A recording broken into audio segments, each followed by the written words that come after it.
On today's episode, we're going to review 5 wrestling events. The first one's going to be Prestige Wrestling with Among the Living from last March, which was their last show before we get to their upcoming 2-day show of the month of May. We've got World Women Pro Wrestling Diana with the Korakuen Hall from last month on April 29th. Also, we got Just Tap Out with TAKA Taichi Mania 2.3. Also, we got AEW Rampage and, of course, NXT Level Up. We even got some news updates regarding Candice LeRea. Also, a Prestige Wrestling match is taking place in June. A GCW debut, Willie Mack. And, of course, an update on Stu Grayson since he's no longer part of AEW. So, let's get ready with another episode of Deleted Wrestle Zone.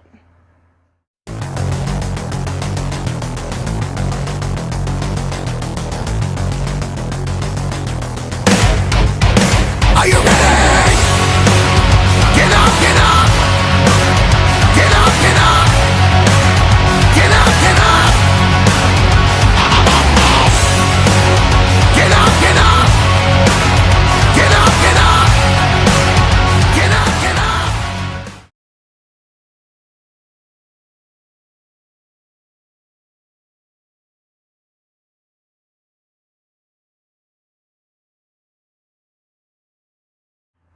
Welcome everybody to Deleted Wrestle Zone, all things that is pro wrestling with AEW, NXT, New Japan Pro Wrestling, Impact Wrestling, the National Wrestling Alliance, various promotions, wrestlers, matches, and championships. I am your host, J-Rod here. Sorry, I've been getting delayed coffee, so my bad. I haven't apologized for that for a while, but let's get right to it. We're going to be reviewing right now Prestige Wrestling with Among the Living that took place on the 13th of March. Now, some of you are saying, why all the way? Well, if you guys know this was the last show before. There was no show they had on the month of April, but they do have a 2-day event coming up in May. I can't wait to see when that happens. But this one, we have a lot of interesting things took place. Opening match is the Prestige Tag Team titles in a 4-way match. Team number 1, we got the West Coast Wrecking Crew, Joel Nelson and Royce Isaacs versus Reno Scum, Adam Thorstow, and Lute Luster the Legend versus PP Ray Rosas, and Peter Avalon versus the champions 4C, Shun, Guillermo Rosas. Now, as you know, this is one of those interesting matchups. However, the two most likely teams that could have been the ones that win, I think many fans would have said that, of course, West Coast Wrecking Crew would have been the one obvious choice. The other would have been Reno Scum. But, however, in this particular matchup, I don't think West Coast Wrecking Crew or Reno Scum realized what they got themselves into. Apparently, they screwed up on a match where it allowed for Seaford to pin PP Ray and walked out once again as the retaining champions. And of course, you look in this matter where, of course, West Coast Wrecking Crew are putting the blame on Reno Scum. Reno Scum did the same thing. So basically, it's he said, she said type of scenario. Next up, we got Robert Martyr taking on Sonico. Now, Robert Martyr, he has been using every technical aspect, like submission holds, try to break Sonico to tap out, but Sonico could not even say no to that. Apparently, he continued on, but luckily for him, he was able to pick up a very strong pinfall against Robert Martyr, which was awesome. I think it showed, with a beating like this, he can overcome anything. Next up, we got the Finesse, Chris Bay, making his debut to take on the Samoan Werewolf, Jacob Fatu. Now, Bay doesn't give a shit about Fatu's lineage. He attacks him, but however, Fatu, he will use every ounce of strength in his ability to win the match. He has the power, but Bay has the speed. But the real question is, how can this work out? Well, unfortunately, Fatu walked out as the victor when he applied the Samoan drop onto him, and bammo! 1, 2, 3, it is done. So Bay is out. Next up, we got Shayza McKenzie taking on Dark Sheik, man, everybody loves Dark Sheik, you know, everybody does. I was surprised how this match, even in this match, Mackenzie thought in her mind that she had everything under her control with Dark Sheik. Now, Dark Sheik is the kind of wrestler who is like, never say die, don't quit type of attitude. And that's the kind of storylines I like with Dark Sheik. Never say die, don't quit, you know, that sort of thing. And that's exactly what Dark Sheik did in this match. But she was able to pick up a victory by pinning Shayna McKenzie, and woo, it was amazing. Everybody loves Dark Sheik. Next up, we got Vinny Masario taking on MV Young. Well, in this particular match, MV Young has been very disrespectful the entire time, especially to Vinny. Now, you know, Vinny is the toughest SOB on the planet, you know. Basically, he wasn't going to let this guy try to rain on this parade or try to humiliate him, but Vinny overturned it no matter what. With the pinfall, 1, 2, 3, it was done. I have to say, this was a pretty interesting match. Now, our next one is a championship match for this Prestige Championship. We got, of course, someone you guys may have known, former WWE superstar Charlie Haas, taking on the champion Alex Shelley.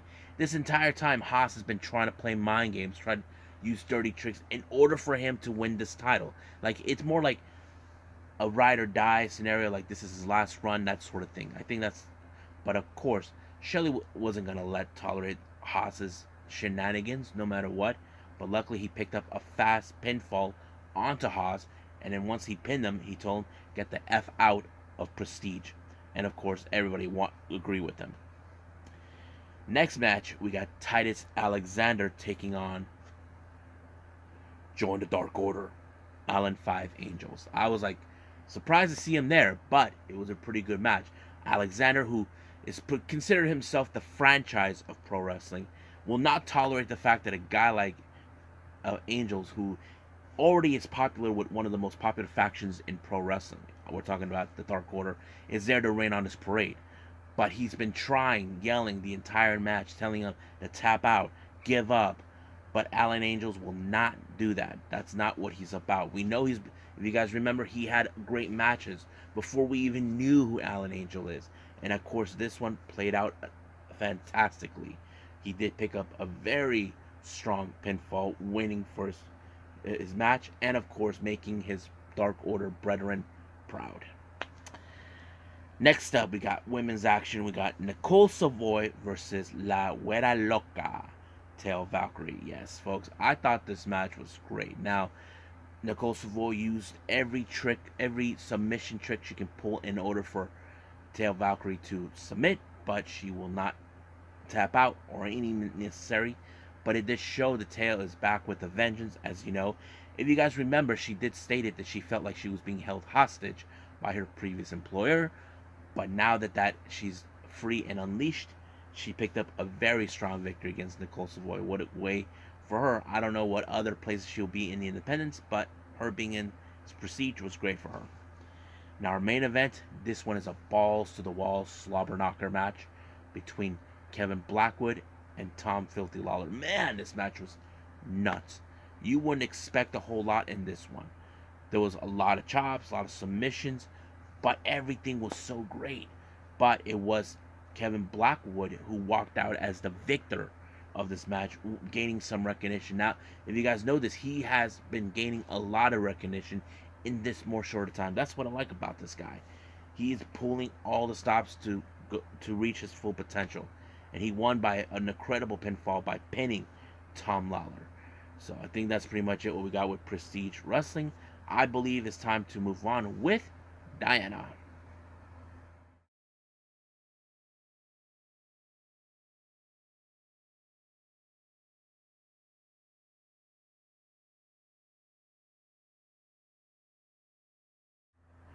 Okay, so it's been a while since I did a Diana review.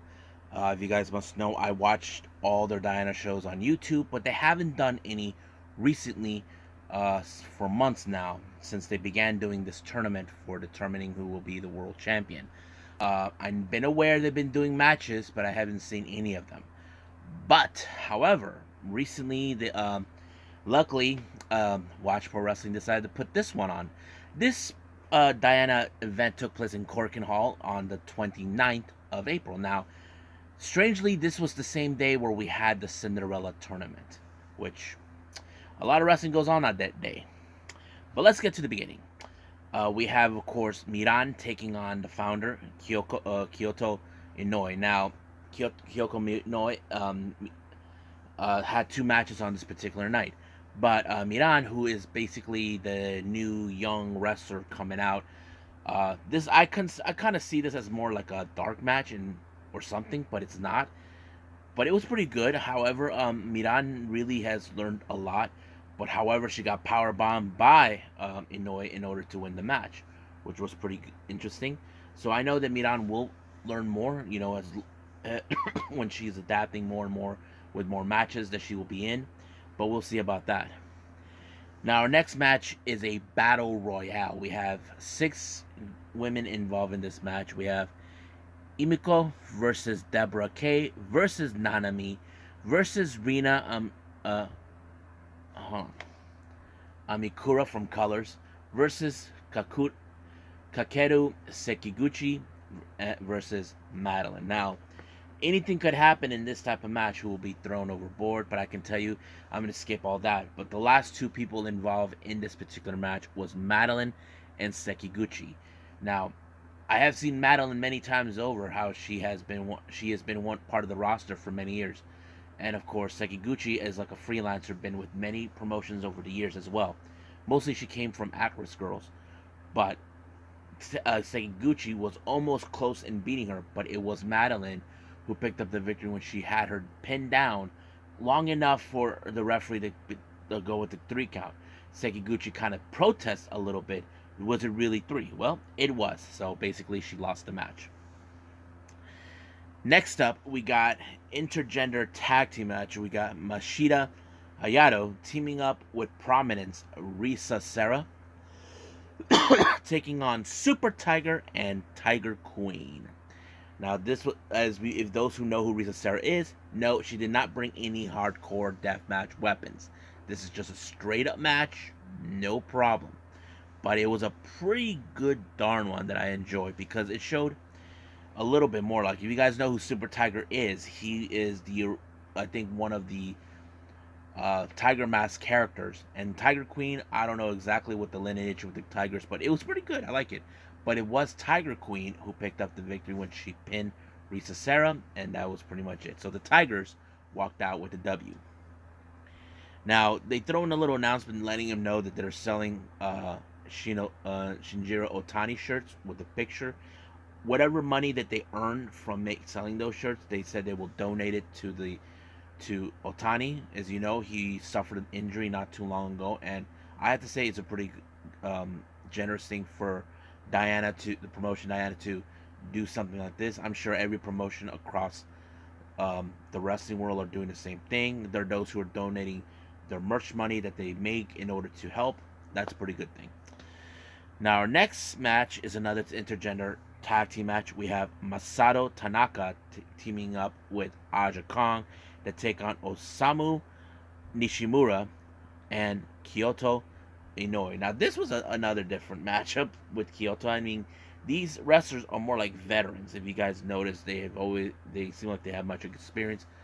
But it was, in fact, Masato Tanaka who picked up the victory by pinning Nishimura for the match, giving him and Aja Kong the W. Now our next match is for the World Women Pro Wrestling Diana Tag Team titles between Cosmic Angels Pink Kabuki, consistent of Mina Shirakawa and Unagi Sayaka, to take on Luminous, consistent of Aruka Umasaki and Miyuki Takase. Now, they had I know that Mina Shirakawa had her dealings with Umasaki on certain occasions. The last time they confronted each other was during the Cinderella Rumble match that took place at the second day of the World Climax event. But this time it was pretty interesting. However, they did not hold any punches back on this one. They went out of their way to hurt each other. That's what they were trying to do. But however, the match consisted in a double countout, so both teams were out. Basically, they No one won. It was just happened. Even though Luminous actually retained the titles. But however, after the match, this one shows. I saw this on the Twitter page where Unagi and Shirakawa actually confronted Umasaki. Basically, they're still dealing with her, but Unagi came up with the idea: how about have her be the ex to be their partner in the New Blood event? Now, of course, Umasaki right now was a bit more conflicted because she doesn't like Shirakawa, but however, she's willing to put that to the side in order to win the match. But I'm kind of curious how this is gonna be, because I would hate to see that this if they lose the match. Now, our next match is a three-way match for the Queen Elizabeth Championship between Drake Morimatsu versus Jaguar Yokota versus Sakura Hirota. Now, this I feel like these are more of like the veteran type matches in my opinion. But as you guys know, Hirota is in fact a comedian, so they have to be more careful with her because you don't know what bag of tricks she's gonna pull off. But however, it was Yokota who picked up the victory by pinning Hirota to win the match. So she became the new Queen Elizabeth champion. Now, our main event, we have the world title on the line. We have challenger Ayako Sato taking on uh, Nagisa Nozaki. Now, she won this title not too long ago in a tournament. Basically, this is more like, okay, she's not officially with the promotion, but she's with Pro Wrestling Wave. So Sato is officially with the promotion. So she's trying to bring that title back home to Diana, but most important to her faction known as Crimson, with Jaguar Yokota and Madeline. But it was a pretty hard hitting match. However, it was Sato who put Nozaki in a submission and forced her to tap out in order to become the brand new World Women Pro Wrestling Diana World Champion. So it's a pretty interesting thing. Now the title's back where it originally belongs. I have to say it was a pretty good show. I did like certain things. Um, I wish they could have put this on YouTube, but no, it didn't. So I don't know if I will ever see another Diana show again, but I will always review this whenever it comes up back again. So I'm glad I put this up. But right now, I believe it's time for Just Tap Out's TAKA Taichi Mania 2.5.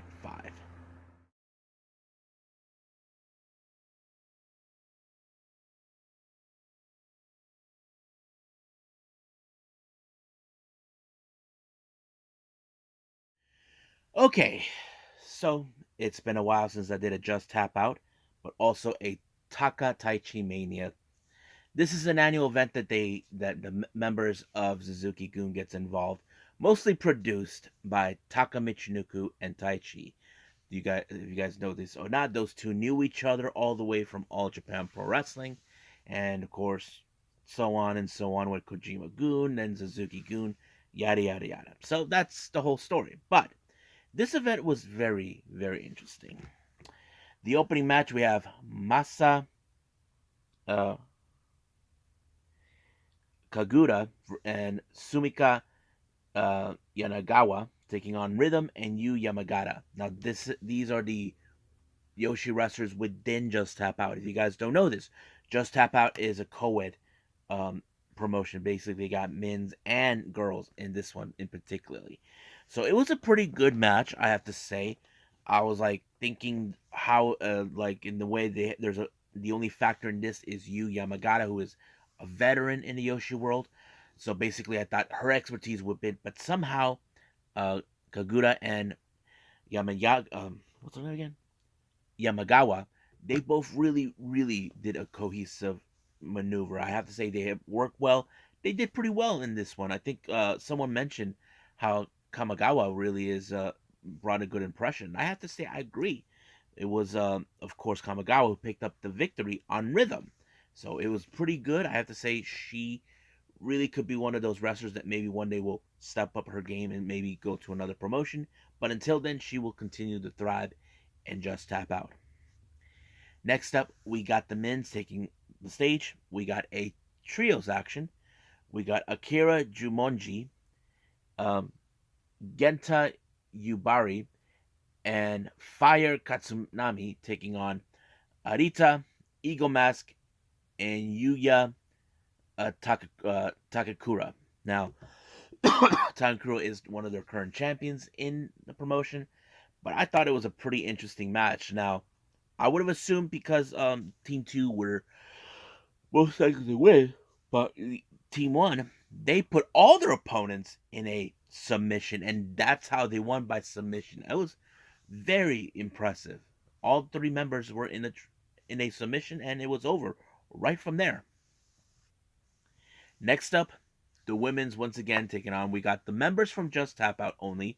We got IOE teaming up once again with her tag partner Tomoka Inaba taking on the members of Prominence. Keep in mind they're not from this promotion. We got Akina Fujita and Zuzu Suzuki. I have to say this match was pretty awesome. I love this one because the way I see it, um, Aoi and of course Inaba, they're one of the most prominent wrestlers in this promotion. They have been exploding in Just Tap Out. But what makes it stand out is Inaba looks like she's locked horns with Zuzu Suzuki. Now I look at both of them, they're like the bit of the wild cards of the group, of their own respective teams. But however, Inaba was the one who took out Akane Fujita. But in her promo, now, this wasn't like, how do I say this? I understand what they're saying, but I can tell by the look of Inaba's face, she wants to have a one-on-one match against Suzuki. I have to say it's going to be killer, but now it's also confirmed that we will see Suzuki and Inaba facing off each other later on in the month of May, and other members of Prominence will be there too in their own respective matches. Next up, we got Ren Ayabe taking on the King, Minoru Suzuki. But I don't know what Ayabe was thinking. Now, we all know Minoru Suzuki. He's one of the toughest SOBs on the face of this planet. You know he was going to kill you one way or the other. But Ayabe, I don't know if it was foolish or gutsy. He jumped onto Minoru Suzuki right away before the bell even rang. Now, I hate to be the guy to say, don't do that because Minoru Suzuki will get his hands on you. Unfortunately, he may have had the guts to stand up against them, but unfortunately, he came up short when he ended up in a sleeper hold, then transitioned to a gotch style pile driver. 1, 2, 3. Good night, Ayabe. So, the King won this match, and Ayabe, well, I wouldn't mess around with the King. Make sure Taka tells you that. Next up, well, we got the Bullet Club consistent of Geto and Dick Togo taking on the members of Suzuki-gun consistent of Taka Michinoku and Kanemaru Yoshinobu. Now, I want to give you guys a little brief history. Do you guys remember the faction in WWEF at the time called Kaientai? Taka Michinoku joined that group when that whole thing with the story of Val Venus. But there was one person who was involved in there too. You guys will be surprised. If you guys didn't know this, it was Dick Togo. Yes, Dick Togo and Taka Michinoku were part of Kaientai before. And now they're on square away. But however, for a fact there's going to be some dirty tricks out of Bullet Club Street. You got Ghetto's Knuckles. You got Dick Togo's garage to choke out people. Now, it would have gone their way, but Dick Togo was so dumb.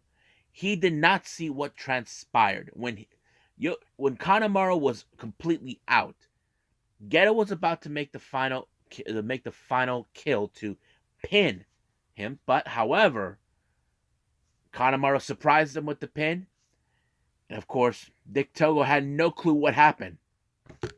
So basically, it went into favor of Suzuki-gun, and Taka couldn't just stop laughing because he realized they outsmarted them.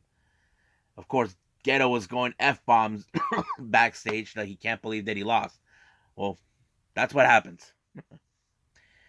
Now, our next match, we got Yoshitatsu. You may know him from All Japan, taking on Taichi. Now, if you knew this or not, Taichi originated from All Japan. He was part of that system long ago. I think this was a pretty interesting matchup to watch. I mean, you look at a guy, two different generations facing off each other. But to me, I felt Taichi was the bigger star in this one because he self-produced this entire episode. I mean, the entire show himself. But I think Taichi, we know one day he will be reaching to the top, and I know that that's a good thing. But man, it was a good match. He did finish off Yoshitatsu with the pinfall, 1, 2, 3, and it's done. Now our main event, it became a kind of a death match, hardcore style match. We have Tomoaki Hamna teaming up with Jun Kasai. Now some of you probably say Hamna knows how to get involved in this. If you guys knew this, prior before going to New Japan, he was part of Big Japan Pro Wrestling, the promotion that involves in death matches. Yes, he was in part of that promotion. But their opponents is of course Suzuki-gun, consistent of Doiki and El Desperado. It was a freaking slaughterhouse with the whatever dude, and I was surprised Jun Kasai used the screws onto Desperado, but he would not stand. But however, it was in fact Jun Kasai who picked up the victory when he pinned Doiki. So I thought it was a pretty good show, despite the fact it could have gone with Suzuki-gun because it's produced by two of their members, but I don't think it's any problem that one wins. I mean, we did saw it last time with the TAKA Taichi Mania and where Desperado faced TAKA Michinoku. I don't think there's a problem with that. But I have to say it's pretty good. Now, is there any chances for me to see more of Just Tap Out? I'm not sure. It all depends on the guys who are in who run the Just Tap the link Watch Pro Wrestling, but they do take requests. There is information if you look it up. If you go to contacts, and it could give you all the information, and you can tell them what requests you can done. It may not happen right away, but they will upload it because I did not anticipate this one, or I was ever going to see the Diana show. So I think that's pretty much it what I got. So I believe it's time to move on with AEW Rampage.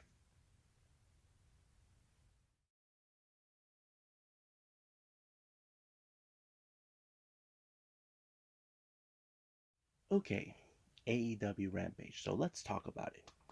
Open up with the four women that are involved in the qualifying matches of course, the Owen Hart Foundation tournament.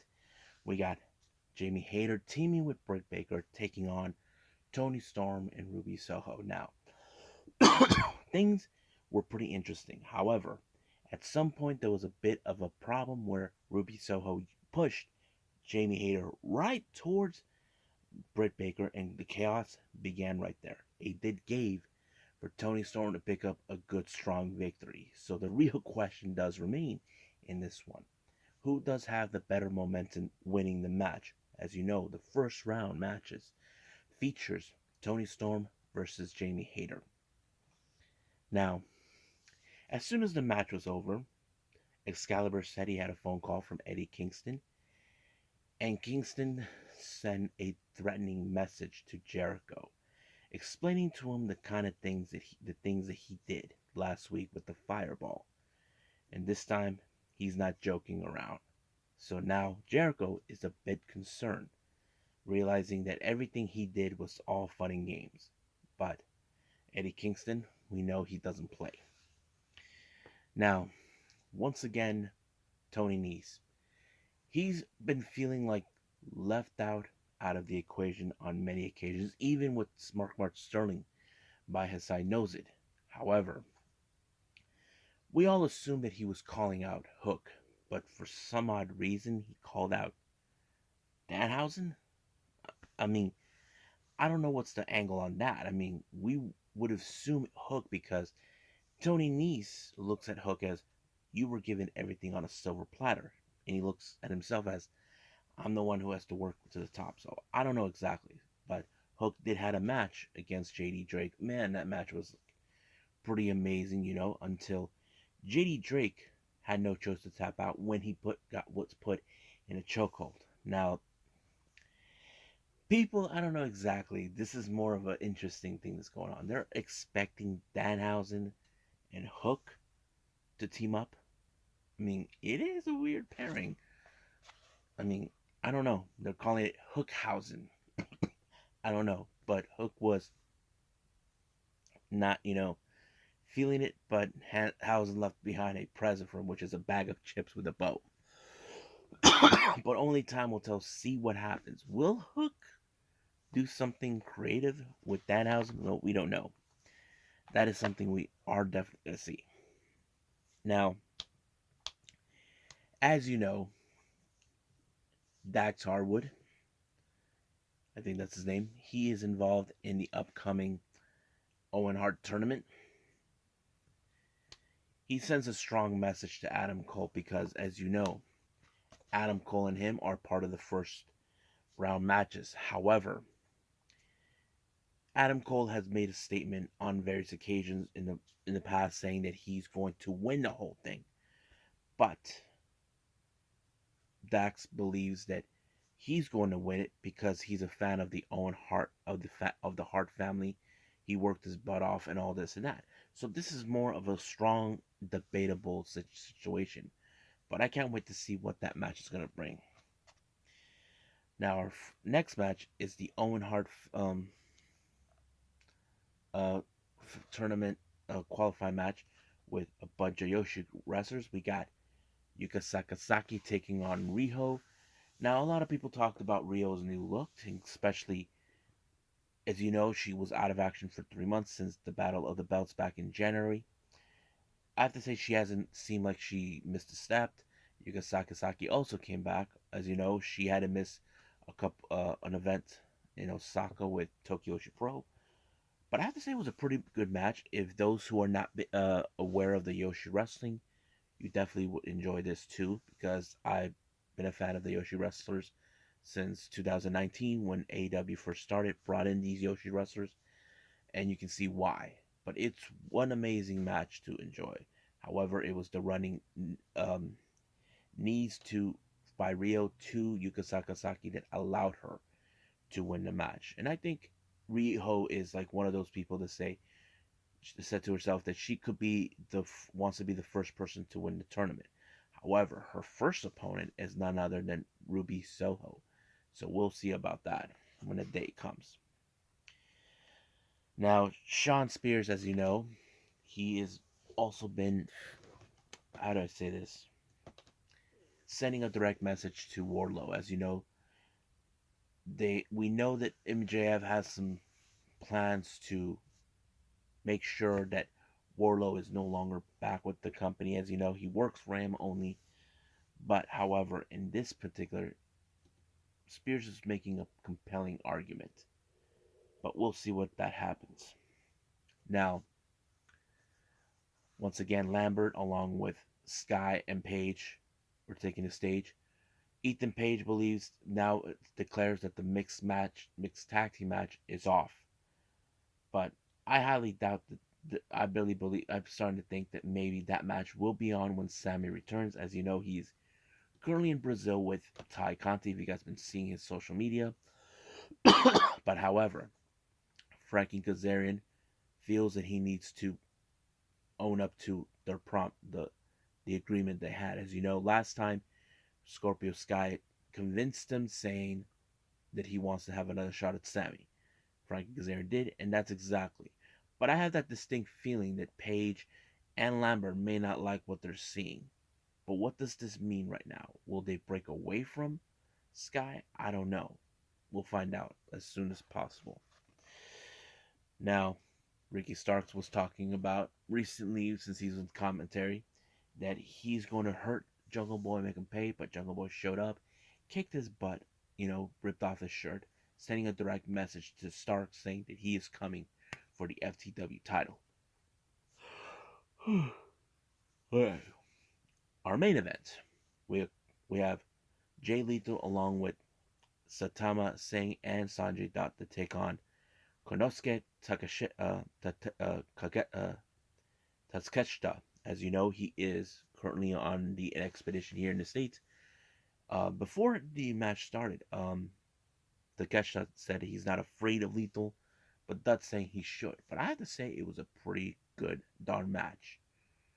I enjoyed it. It showed who Takeshita is, because I think many people will love to see a guy of his caliber back in AEW again, if whenever he has to go back to Japan. But however, with the distraction with Dutt, he would have won this match, but Dutt interference caused a problem until it took at least 3 lethal injections to finish off Takeshita. But however, Dutt is trying to make a statement to Takeshita saying you're saying you're not afraid, you should be afraid now. But however, best friends showed up to give a helping hand, but however, it did not work. But I don't know what Orange Cassidy was thinking, but looks like he made a deal with him for some odd reason. Because Samoa Joe showed up, referee security tried to stop him. So basically, this is not going to end well. We will see those two face off down the line. So it was a pretty good episode. I enjoyed Rampage. But right now, let's move on with NXT Level Up.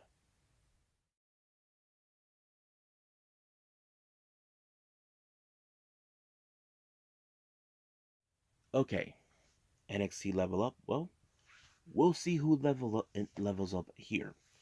Our first match, we have Tatum Paxley teaming up once again with Ivy Now. Now, keep in mind, story-wise, we're seeing how Paxley wants to join Diamond Mine. She wants to give a good impression. So I think that's a really good storyline. But however, Roderick Strong is right there. Their opponent is none other than Erica Yan and the Warrior of the Sun, Saray. I have to say the match was decent enough, but however, we all knew this particular match would fall into favor to Ivy Now. As you know, she is one of the most impressive wrestlers we have watched so far. And of course, Paxley allowed her to pick up the victory while she takes care of Saray, while Nile had Erica Yan applied in her submission, and it was over right there. So, but the real question does remain in this particular match: will she join Diamond Mine? That is something we definitely have to pay attention. We just need to know how much they can acknowledge and all this and that. Now, our next match, we have Sloan Jacobs taking on The Hale.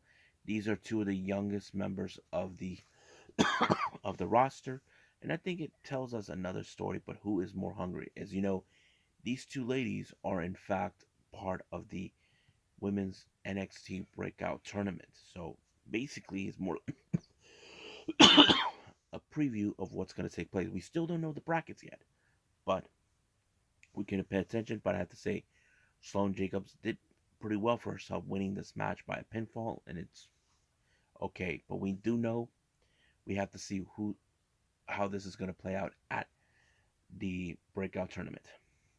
Now, our main event, Tony D'Angelo's boy, excuse me, Shannon Stacks Lorenzo and Trey Two Dimes Donovan take on Dante Shin and Javier Bernal. Now, there was moments in the match where Tony D'Angelo was like, no, no, no, no, no, no, no. So basically, things would have fallen to favor for Bernal and Shen. But, however, these two guys, Stacks and Two Dimes, they really put up a really good impression. So I think seeing them now how they are, it tells us, okay, they want to be serious with these guys. So we'll be seeing how far they go. We could see them in a potential war who could be the next NXT Tag Team Champions, because that's something that Legado wants, but we do know that these guys would want that too. So we'll see when that day comes. But it was the Stacks and Dimes that won the match by pinfall, and it was over right from there. So I think that's pretty much it what we got with Level Up. So let's move on with our last thing we're going to do, news updates.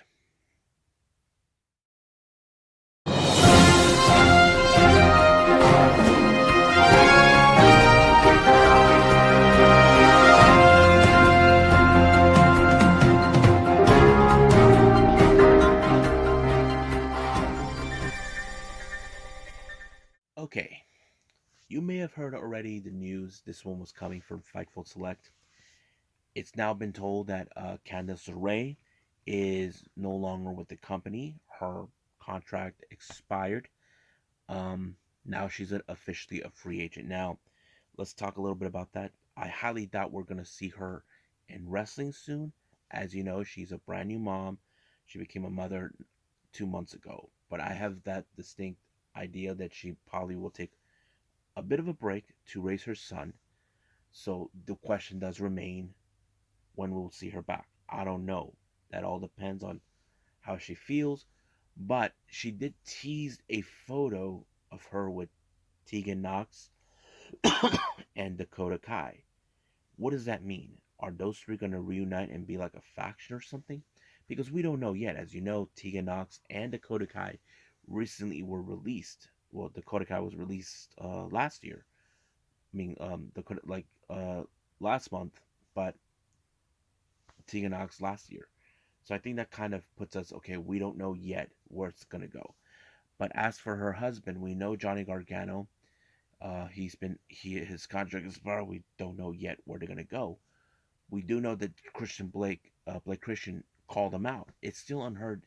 Um, it's still unheard if he's gonna show up or not. We don't know that. So we'll just gotta wait and see. But as for Candice, we don't know much what she's planning. But as someone who sees when someone becomes a parent, it's not going to be easy.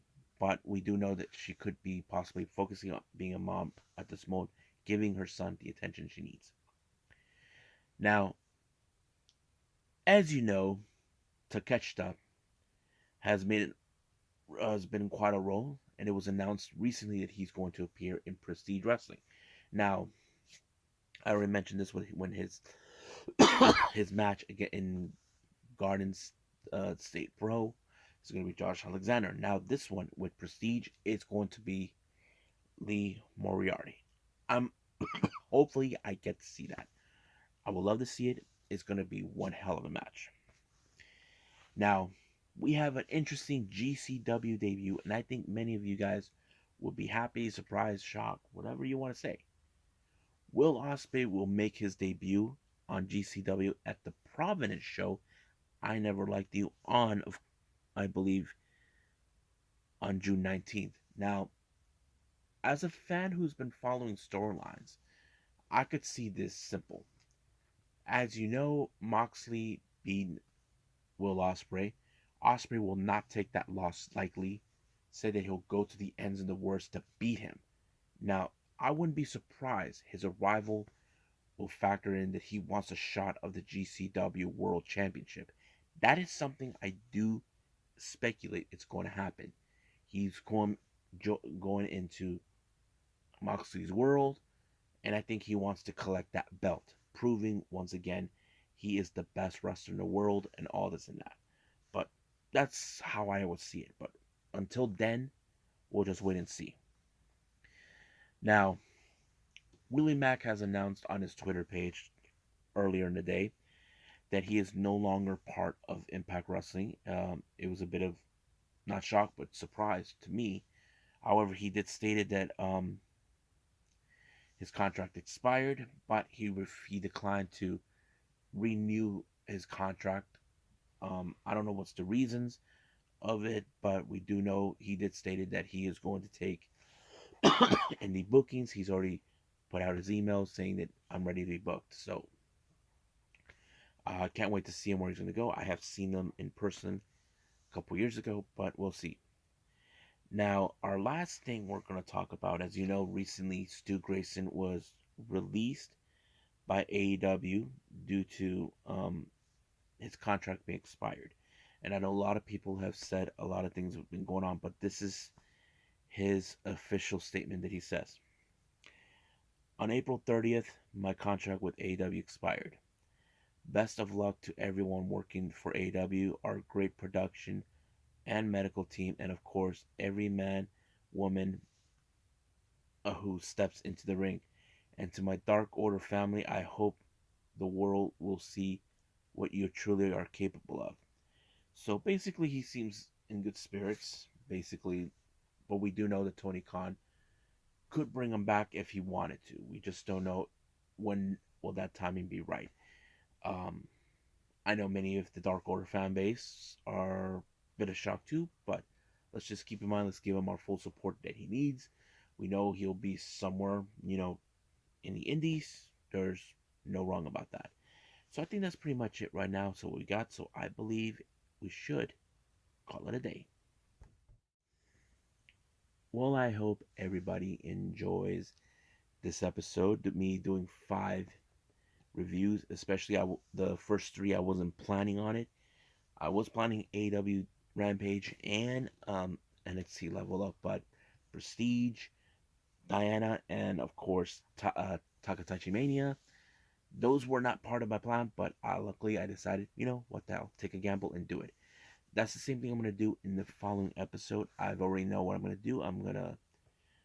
There's a 50-50 chance I will do Impact Wrestling Under Siege, and of course New Japan Strong.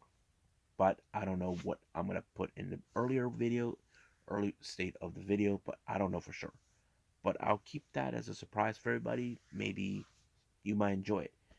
But as of right now, I'll see you guys in the next DWZ time. Same DWZ channel. I must bid all of you adieu. So, goodbye. And